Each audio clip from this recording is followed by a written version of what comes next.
Hey guys, it's Dexty. Welcome back to my channel. Today I want to start a new series with you. I'm gonna call this my side hustle series. Now, whether you're new to my channel or you don't know me from other social media platforms, I am a self-proclaimed side hustle enthusiast. I love to make money.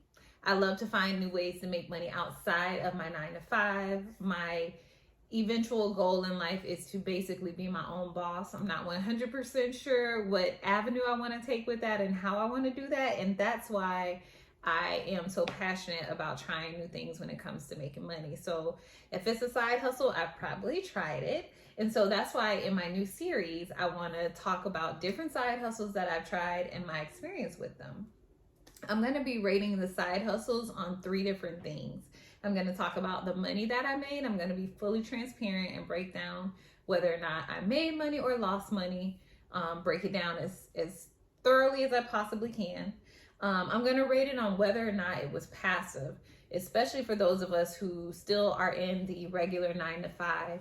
Whether or not you can be successful in a side hustle will really depend on whether or not it's passive and how much you have to actually be involved in it and how much you have to personally push it to be able to make money. And the third way is I want to talk about is whether or not I found any enjoyment in it, whether I had any passion in it, because sometimes you don't mind working hard as long as it's something that you enjoy doing. So we're going to be starting the side hustle series today, reviewing Turo. So if that's something you're interested in, please keep watching. Okay, now I did a little transition. Ooh, transition. Like all, subscribe, follow, all that stuff's supposed to pop up on the screen right now. I need an editor just in case anyone is looking for a side hustle. I'm hiring an editor. Let me know. Holla at me. Anyway, okay, so thanks for watching, guys. If you're still here, it's because you're interested in my side hustle review on Turo. So I'm going to get straight into it today. I'm going to break down all the numbers for you. The first thing I want to give is like a little disclaimer. I was doing Turo from about November 2018 until May of 2020, approximately around that time. So, this information, you might consider it outdated. I am seeing so many people pop up with like Turo businesses or Turo masterclasses. So the money in Turo today might be different from what I share with you. You might have a totally different experience. So with me sharing my experience with you, I don't want you to feel like I'm discouraging you. If Turo is your business, I don't want you to feel like, I'm downplaying your business or like, I'm saying it's not great. It might be great for you. I'm sharing my personal experience and what I made. So let me just go from there. So again, I was in Turo for about 19 months, from around November 2018 to May 2020. I actually got out of Turo because everything was shutting down for the pandemic. Like I freaked out. I wasn't making any money in it because people couldn't travel. And so I basically got out of the business.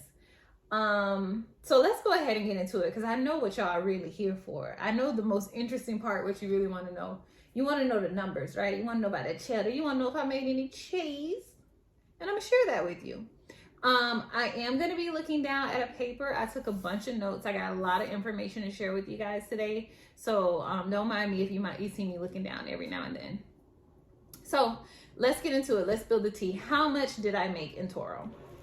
So during the 19 months that I was in Turo, I made about $24,000. That was spread across 3 different cars. I had 3 Toyota Corollas on Turo. I had 2 2014s and 1 2015. Those were the years. I used to rent them daily for anywhere between $30. On an average day, I would rent them for like $30, and on a higher end day, like which really is like you'll learn that around the holidays you would increase your prices. I would increase it to be like probably like as much as $45 a day on the higher end days. I became like a 5-star, like a preferred host. You're called a host when you have your cars on Turo. Like literally it got to a point, because remember, like Turo wasn't hugely popular, not here in Orlando anyway back then, but like my rating was so good. Like, it would be situations where, like, if someone had a cancellation or an issue with a current booking, like, there was a few times that Turo called me and was like, hey, your listing is available, you're a preferred host, like, can you help us out and let this person like book your car? So I was doing really good. I would get really good ratings. So the better my ratings got, the more I was able to charge. I also used to do things like charge less on the weekdays and more on the weekends, because one thing that you'll learn with Turo is that most of your bookings are going to be on the weekends or on holidays. A lot of times during the week, unless it's a local, your car is sitting parked in the driveway or whatever temporary parking situation you have for it. I do want to share a couple ways that you make money on Turo aside from just like your base charge for the daily rate of your car. So you allow people a certain amount of miles when they take your car, and if they go over that mile there, they have a per mile charge. So you're always going to take a picture of the speedometer, the thing with the numbers, you know what I'm talking about. You take a picture of that before and after the trip, so you have proof of how many miles they used. They need to refill the tank just like a normal rental car, right? So if they don't, you have certain fees that you charge for that. You can have extras in your car like car seats or strollers, and people could pay for those additional things. I never did anything like that though. But where I really would make a lot more money is I live here in Orlando. Of course, my car was based in Orlando, and so I would charge a fee to deliver the car to the airport. I would charge anywhere between $50 and $75 for that, so that was pretty cool. I'm going to give you a breakdown. Not everything that you charge comes back to you with Turo, right? So I'm not sure if the fees are still the same, but I'm just going to give you a breakdown from an actual trip that I had. I was able to find this in the Turo app. So I had an 8-day trip, and the total just for the daily rate was $210. And then I charged a $30 delivery fee. So the total for that 8-day trip that I would have made before any Turo fees was $240. Turo charged a fee of $95. So my take home, after the fee was after all the Turo fees was $145, and that's for like my average like 8-day trip. Again, most of your trips are just going to be like weekend trips. So in total, during the 19 months that I was in Turo, I made about $24,000. And remember, keep in mind that is across 3 vehicles. Now, I didn't always have 3 vehicles. I want to say for like the first maybe 3-4 months, I didn't have 3 vehicles. So you can do the math however you want, but in total, for my 19 months that I was in Turo, I made about $24,000. So let's just divide that by 19 months. I was bringing home about $1,200 per month. And then you want to divide that by 3 cars, because most people, they're just going to put their own car that they already have. Most people aren't going to have 3 cars. But if you divide that $1,200 a month by 3 cars, I was only bringing home like $420 per car.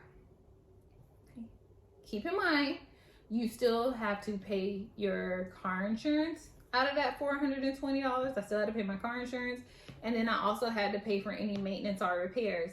If something happens with the car as far as an accident, when someone has your car through Turo, they have insurance and like it's covered that way. But again, there's still normal wear and tear of your car, basic oil changes and things like that that you need to be able to take care of.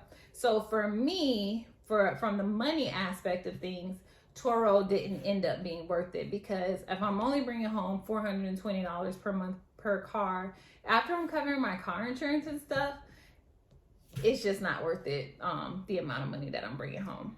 So rating Turo for me on a side hustle when it comes to the money, not worth it. Let's move on to the next category, whether or not it's passive. Turo is not a passive game.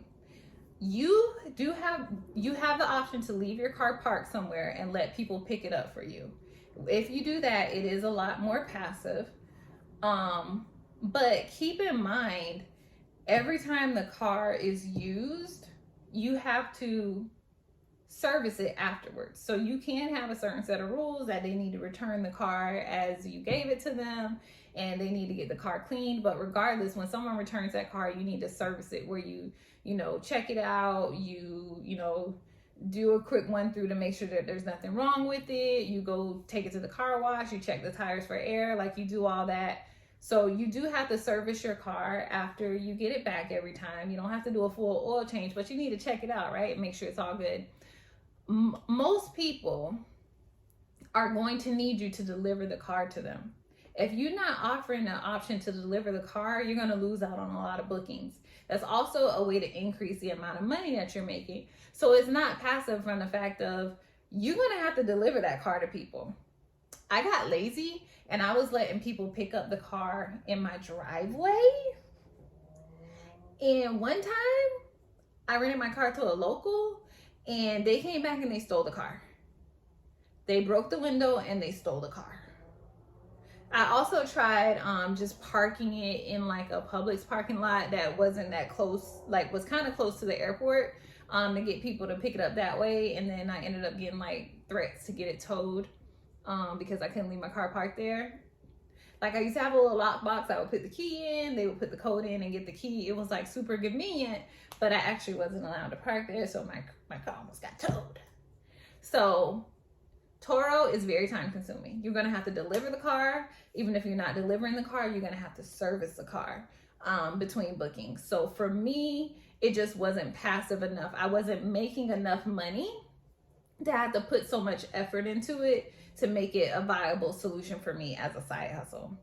The final option, the final topic as far as what Turo as a side hustle for me is enjoyment. When it comes to like working hard for your side hustle, as long as, like I said, as long as it's something that you enjoy, like it really doesn't matter. For me, I didn't really have a lot of enjoyment with Turo. It's very much like customer service driven. Like, remember I told you I was a highly rated host. Like I had 5 stars, but it's very customer service driven. Like you'd be surprised how like silly people are and the things that they get like really upset about, and they would give you like a horrible rating. One thing that's a really bad problem that I used to have is like people would like hotbox in my car.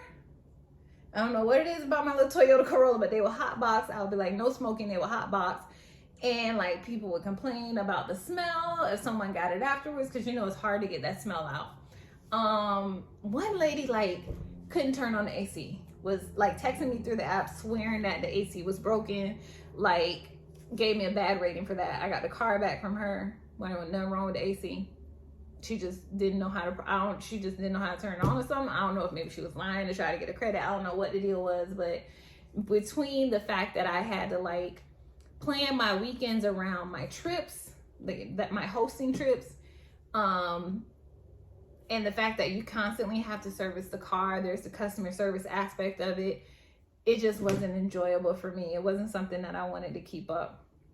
Now, I will say I think I've seen on Instagram, there's a lot of people who are offering to basically take on the responsibility of hosting your Turo car for you. So kind of like co-hosting, where like you give them control of your app, they take on the car for you, they deliver it, they do the maintenance and all that stuff. And that can make it like a really cool solution for you when it comes to like side hustling with Turo. The only thing about that is you definitely want to make sure you have a really big profit margin, right? Because if you outsourcing these services, it's going to come from what you're bringing home. And for me, number one, people weren't really offering that back then because Turo wasn't that popping. But for me, it wouldn't have made no sense from the little bit that I was already bringing home to pay someone to help me to run the business with those cars.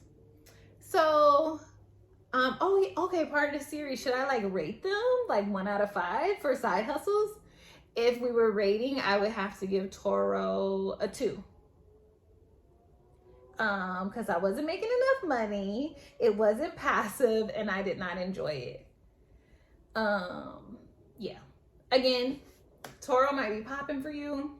I'm not telling you not to try it. I'm just sharing my full experience with complete transparency because this might be helpful for some of you. This might be something that you're interested in doing. If you're doing Turo right now and you're seeing like wonderful results from it, I see all these people with these luxury cars and they're making all this money. That might be a way to get into it.